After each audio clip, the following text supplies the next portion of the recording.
मैं शुरुआत अब खबरों की करेंगे। जौनपुर से इस वक्त की सबसे बड़ी खबर मिल रही है। एक ही परिवार के 5 लोगों की मौत हो गई है। पति ने पत्नी और 3 बच्चों की हत्या की। आपको बता दें कि हत्या के बाद पति ने आत्महत्या की। मौके पर भारी पुलिस फोर्स तैनात कर दिया गया है। आपको बता दें कि मड़ियाहू थाना क्षेत्र के जयरामपुर का ये पूरा मामला है। तो ये बड़ा मामला है। आपको बता दें कि पति ने पत्नी और 3 बच्चों की हत्या कर दी और हत्या करने के बाद खुद भी आत्महत्या कर ली है। हालांकि इस खबर के सामने आने के बाद अफरा तफरी का माहौल देखने को मिल रहा है। आपको बता दें कि मौके पर भारी पुलिस फोर्स की तैनाती कर दी गई है ताकि कोई भी अप्रिय घटना ना हो और शांतिपूर्वक जो स्थिति है वो बनी रहे। मड़ियाहू थाना क्षेत्र के जयरामपुर का ये पूरा मामला है। तो ये बड़ी खबर है जौनपुर से इस वक्त की। और आपको बता दें कि एक ही परिवार के 5 लोगों की मौत हो गई है। जी हां, बताया जा रहा है कि पति ने पत्नी और 3 बच्चों की पहले हत्या की और उसके बाद भी खुद आत्महत्या कर ली है। हालांकि इस खबर के सामने आने के बाद अफरा तफरी का माहौल वहां पर देखने को मिला। इसकी जानकारी पुलिस को दी। आनंद फानन में पुलिस मौके पर पहुंचती है। फिलहाल मौके पर भारी पुलिस फोर्स की तैनाती है। आपको बता दें कि ये जो पूरा मामला है मड़ियाहू थाना क्षेत्र के जयरामपुर का बताया जा रहा है। तो बड़ी खबर है ये। हालांकि अब आके देखना होगा क्या कुछ होगा, लेकिन क्या कारण रहे कि पति ने अपने परिवार की ही हत्या कर दी और उसके बाद खुद भी आत्महत्या कर ली। देवेंद्र हमारे संवाददाता जुड़ गए, जरा जानकारी उनसे लेते हैं। देवेंद्र, क्या मामला रहा ये पूरा? आखिरकार क्या परिस्थितियां बनी कि पहले पति ने पत्नी की हत्या की, अपने बच्चों की हत्या की और खुद भी आत्महत्या कर ली? है तो 5 लोगों की मौत से पूरा तरह से मड़ियाहू तहसील दहल चुका है।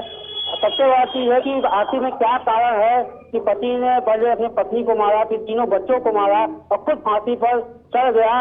अब इससे पूरी तरह से पुलिस जांच पड़ताल कर रही है, क्योंकि सुबह जिस तरह से पड़ोसी सोनू ने 5 लाशों को देखा है, तब जाकर पुलिस को सूचना दिया। उसके बाद पुलिस पूरे मामले की छानबीन कर रही है और 5 शवों को पोस्टमार्टम कर छानबीन जुटी है। लेकिन सबसे बड़ा सवाल होता है कि आखिर में इस व्यक्ति ने क्या कारण था, किस कारण से इतना बड़ा वारदात किया है और खुद ये फांसी चढ़ा है। अब यह पूरी तरह से पुलिस जांच पड़ताल कर रही है, आखिर क्या कारण था। पुलिस जांच करने के बाद ही कुछ मालूम सामने आएगा कि आखिर इस व्यक्ति ने इतनी बड़ा हादसा क्यों करा। जी देवेंद्र, आसपास पड़ोसियों का क्या कहना है? क्या आर्थिक तंगी से परेशान था ये व्यक्ति? क्या मामला बताया जा सकता है? क्योंकि देखिए पूछताछ तो वहां पर की जा रही होगी। और क्या कुछ कहना उन तमाम पड़ोसियों का? क्योंकि अगर इस तरीके का मामला सामने आता है तो ऐसे में कई सवाल भी यहाँ पर खड़े हो जाते हैं कि क्या कुछ कारण रहा होगा। आर्थिक तंगी, आर्थिक रूप से कैसा था वो व्यक्ति? जी, आपको बता दें कि पुलिस हर पहलू पर जांच कर रही है। पड़ोसियों से भी पूछताछ कर रही है कि आखिर में इसकी गतिविधि क्या थी, किस कारण से इतना बड़ा वारदात का अंजाम किया है। और सबसे बड़ी चीज, हर पहलू पर पुलिस जांच कर रही है। लेकिन कभी कभी अब से कुछ ही घंटों का पहले का मामला है, थोड़ी देर बीतने के बाद तभी जांच की कड़ाई खुल जाएगी कि क्या कारण था, कहाँ पर रहने वाला था, क्यों इतना बड़ा वारदात किया, तो किस कारण से अपने पूरे परिवार को मार डाला, ऐसे में खुद क्यों मरा।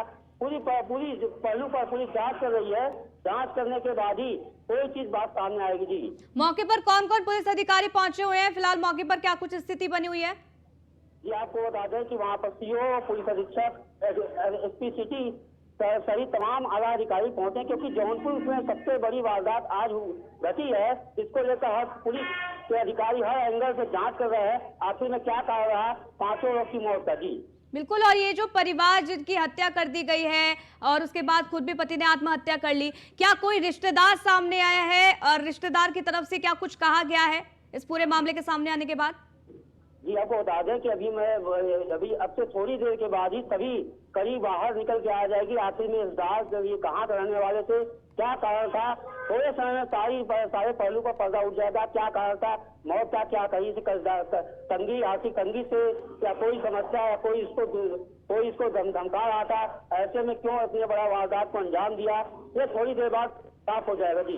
बिल्कुल, जांच का विषय है, जांच की जाएगी और उसके बाद खुलासा होगा। देवेंद्र, आप इस पूरी खबर पर नजर बनाए रखिएगा, जो भी अपडेट होगी हम तक पहुंचाना। फिलहाल के बहुत बहुत शुक्रिया हमारे साथ जुड़ने के लिए, तमाम जानकारी हम तक साझा करने के लिए। आगरा से खबर आपको बताते हैं, जहां अतीक के करीबियों पर ईडी का शिकंजा। आपको बता दें कि करीबी बिल्डर अमित गोयल के ठिकानों पर छापेमारी देखने को मिल रही है। आपको बता दें कि आगरा में कई ठिकानों पर ईडी की छापेमारी हो रही है, तो ये बड़ी जानकारी है। आपको बता दें कि यहां पर कई ऐसे ठिकाने अतीक के करीबियों के, जिस पर ईडी का शिकंजा कसता नजर आ रहा है। अतीक के जो करीबी हैं उनकी मुश्किलें बढ़ती नजर आ रही है। बताया जा रहा है कि करीबी बिल्डर अमित गोयल के ठिकानों पर छापेमारी की जा रही है और आगरा में ऐसे कई ठिकाने हैं जहां पर ईडी के तमाम अधिकारी पहुंचे हुए हैं, वहां पर छापेमारी की जा रही है। हालांकि छापेमारी से क्या कुछ निकलकर सामने आएगा देखना होगा, लेकिन आपको बता दें कि इससे पहले भी ईडी छापेमारी कर चुकी है और पूछताछ भी कर चुकी है। कई दस्तावेज जो ईडी के पास भी है। हालांकि आपको बता दें कि कुछ समय पहले हमने आपको तस्वीरें भी दिखाई थी, किस तरीके से अतीक अहमद, जिसकी अवैध संपत्ति को पहले तो ध्वस्त किया गया और उसके बाद उस पर मकान बना दिए गए। गरीबों के लिए वो चाबियां भी सीएम योगी आदित्यनाथ ने बांटी थी। लेकिन अब आपको बता दें कि जानकारी निकलकर सामने ये आ रही है कि अतीक के करीबियों पर ईडी का शिकंजा कसता नजर आ रहा है, यहां छापेमारी की जा रही है। संदीप हमारे संवाददाता जुड़ गए, जानकारी उनसे लेते हैं। संदीप, कितने ठिकाने जहां पर छापेमारी की जा रही है? बताया जा रहा है कि अतीक के करीबी बिल्डर अमित गोयल के ठिकानों पर यह छापेमारी हो रही है। फिलहाल क्या कुछ निकलकर सामने आ रहा है? देखिए, अभी तक इस चीज में बिल्कुल जो पूरा मामला है वो ईडी की तरफ से गोपनीय रखा गया है। लेकिन सूत्रों के हवाले से खबर ये है कि जो ईडी ने जो आगरा में जो बिल्डर है अमित गोयल, उस पर छापेमारी, इसके कई ठिकानों पर छापेमारी की है, तो कहीं ना कहीं बताया जा रहा है कि इसको अतीक से करीबी जो लिया जा रहा है, जिसके चलते ईडी ने इस तरह की छापेमारी की है। तो वही इस पूरी छानबीन को अभी गोपनीय रखा गया है। सूत्रों का कहना ये है कि 4 दिन पूर्व की गई जो छापेमारी थी, ईडी के हाथ अतीक अहमद की कई संपत्तियों के दस्तावेज, वो अहम जानकारियां हैं, वह भी हाथ लगी है। तो वही सूत्रों के हवाले से यह खबर है कि ईडी ने करीब 18 लाख रुपए नगद, वो लगभग 2.5 करोड़ रुपए के लगभग जो जेवरात है उनको भी अपने कब्जे में लिया है। हालांकि कभी इस पर कोई भी ऑफिशियल प्रतिक्रिया, जो पुलिस की प्रतिक्रिया या ईडी की प्रतिक्रिया, वो सामने नहीं आई है। अब देखने वाली बात होगी कि देखते हैं ईडी किस तरह की कार्रवाई बिल्कुल, इस अब छापेमारी के बाद क्या कुछ निकलकर सामने आएगा संदीप, ये देखना होगा। लेकिन ये ईडी की पहली कार्रवाई नहीं है, इससे पहले भी कई बार छापेमारी अतीक अहमद के करीबियों पर यहां पर की जा चुकी है। कितने ठिकाने आगरा में बताए जा रहे हैं? क्योंकि कई ठिकाने, और क्या सिर्फ यही बिल्डर शामिल है या और भी बिल्डर जिसके ठिकानों पर इसी तरीके की छापेमारी ईडी की तरफ से की जा रही है? देखिए, अभी तक सूत्रों के हवाले से यही खबर है कि कहीं ना कहीं अमित गोयल जो बिल्डर है, बड़ा बिल्डर है, और ये कहीं ना कहीं अतीक अहमद का बहुत करीबी बताया जाता है, हो सकता है। इस पूरे जो फोकस है इसमें और भी अतीक के नजदीकी मिलने वाले हैं, जिनके यहाँ इस तरह से ईडी को दस्तावेज मिल सकते हैं। लेकिन हालांकि वही हमने अभी आपको बताया कि अभी कोई भी किसी भी विभाग से किसी भी तरह की कोई जानकारी नहीं दे रहा है। और अभी देखने वाली बात है कि अभी बहरहाल ईडी की लगातार जो नजरें हैं वो आगरा में बनी हुई है और इस चीज की पूरी जांच की जा रही है कि अतीक अहमद नजदीकी कौन रहा है, जहां ईडी फिर से छापेमारी होकर देखने को आगरा में भी आने वाले दिनों में मिल सकती है। चलिए, देखना होगा कि क्या कुछ निकलकर सामने आएगा इस छापेमारी के दौरान। बहुत बहुत शुक्रिया संदीप हमारे साथ जुड़ने के लिए, जानकारी हम तक साझा करने के लिए। आगे बढ़ते हैं और लखनऊ से आपको बताते हैं खबर, जहां पर मंडलायुक्त रोशन जैकब का नगर निगम को लेटर। आपको बता दें, व्यवस्थाओं को बेहतर करने के लिए लगातार पत्र लिख रही हैं। आपको बता दें, मंडलायुक्त के पत्र को गंभीरता से ये अफसर ही नहीं ले रहे हैं, एक काम के लिए कई बार लेटर लिखना पड़ रहा है।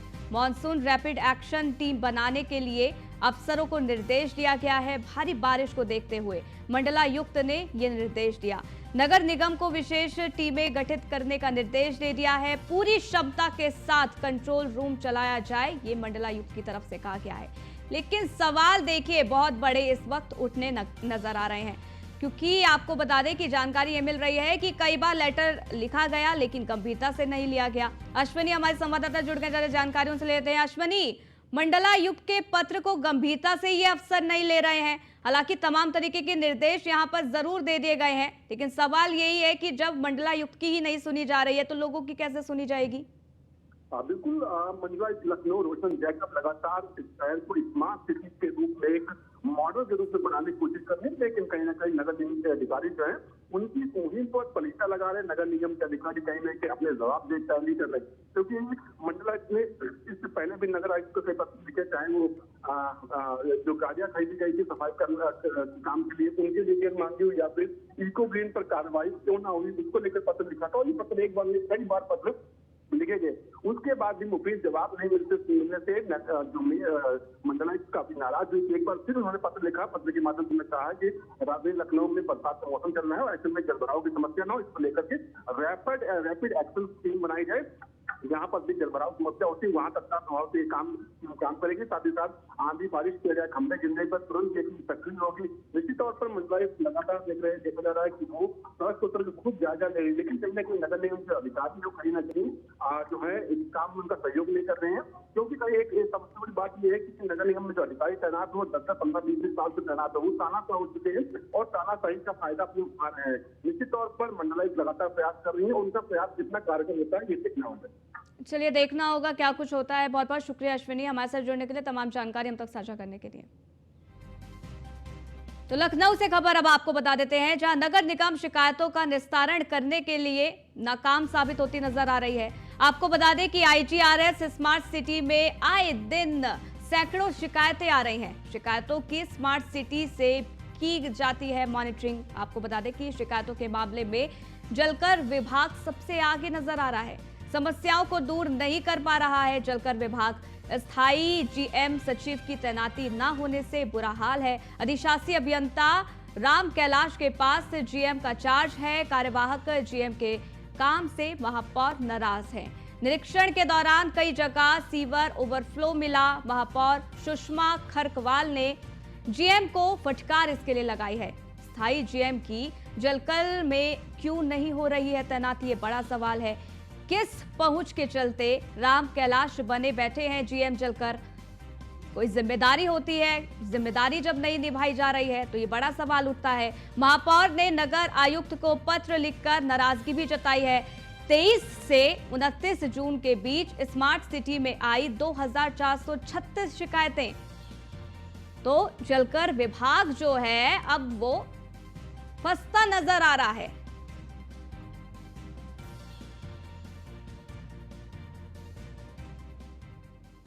तो ग्रेटर नोएडा से खबर, जहां प्राधिकरण की ACEO मेधा रूपम का एक्शन देखने को मिला है। ACEO मेधा रूपम ने सेक्टर अल्फा 2 का निरीक्षण किया है। निरीक्षण के दौरान साफ सफाई को लेकर लापरवाही मिली है। ठेकेदार साईनाथ सेल्स एंड सर्विसेज पर 4 लाख का जुर्माना।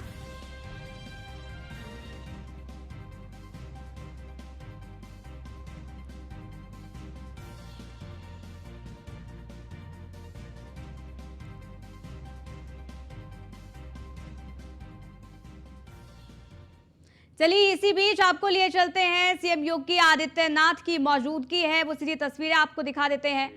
माननीय मुख्यमंत्री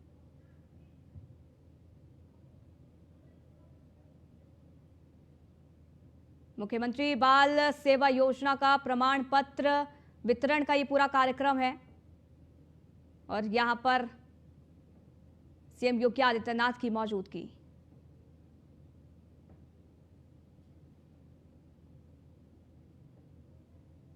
बेबी रानी मौर्य भी मौजूद है, साथ ही साथ संदीप सिंह भी मौजूद है। थोड़ी ही देर बाद संबोधन उनका होगा, वो अपने आप में बेहद खास होगा। मुख्यमंत्री बाल सेवा योजना का प्रमाण पत्र वितरण का यह कार्यक्रम है।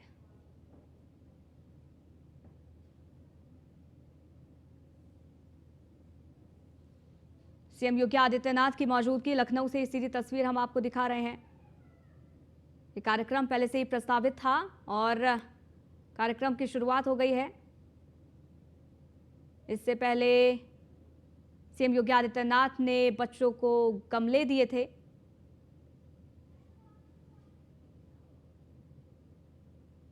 तो फिलहाल संदीप सिंह को आप देख रहे हैं, CM योगी आदित्यनाथ हैं, बेबी रानी मौर्य हैं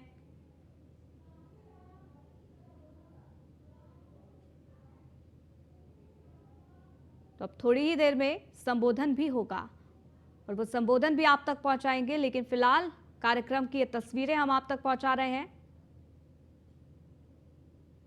ये एक्सक्लूसिव तस्वीर न्यूज़ 1 इंडिया पर आप देख रहे हैं और अपने आप में ये कार्यक्रम जो है वो बेहद खास है, क्योंकि बच्चों के लिए, उनके विकास के लिए तमाम तरीके के प्रयास यहां पर किए जा रहे हैं सीएम योगी आदित्यनाथ के द्वारा। इससे पहले की तस्वीर जब हमने आपको दिखाई थी तो स्कूलों को किस तरीके से स्मार्ट स्कूल बनाया जाए, उसको देखते हुए कई बड़ी सौगातें दी गई थी, निर्देश दिए गए थे,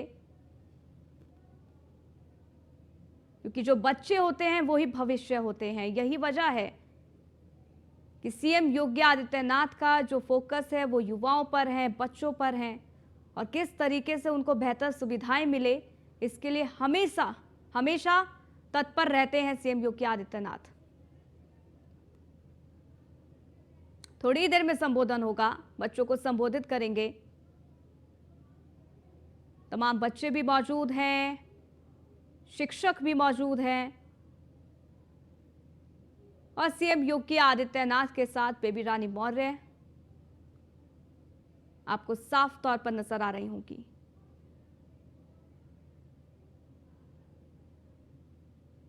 अथक प्रयास यहां पर बच्चों के विकास के लिए, स्कूल के विकास के लिए सीएम योगी आदित्यनाथ कर रहे हैं। मुख्यमंत्री बाल सेवा योजना का प्रमाण पत्र वितरण का यह कार्यक्रम है, जिसमें सीएम योगी आदित्यनाथ की मौजूदगी है। एक एक कर प्रमाण पत्र वितरित भी करेंगे और संबोधन भी होगा। उससे पहले गमले दिए बच्चों को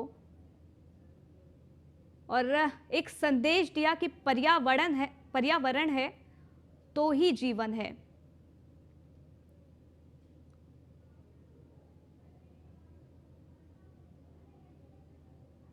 फिलहाल थोड़ी देर में संबोधन होगा, वो संबोधन भी आप तक पहुंचाएंगे, लेकिन लखनऊ से इसी तस्वीर आप तक पहुंचा रहे हैं। सीएम योगी आदित्यनाथ पहुंचे हुए हैं। पहले से ही ये कार्यक्रम था जिसको लेकर तैयारियां भी जोरों शोरों से चल रही थी। मुख्यमंत्री बाल सेवा योजना का प्रमाण पत्र वितरण कार्यक्रम ये पूरा।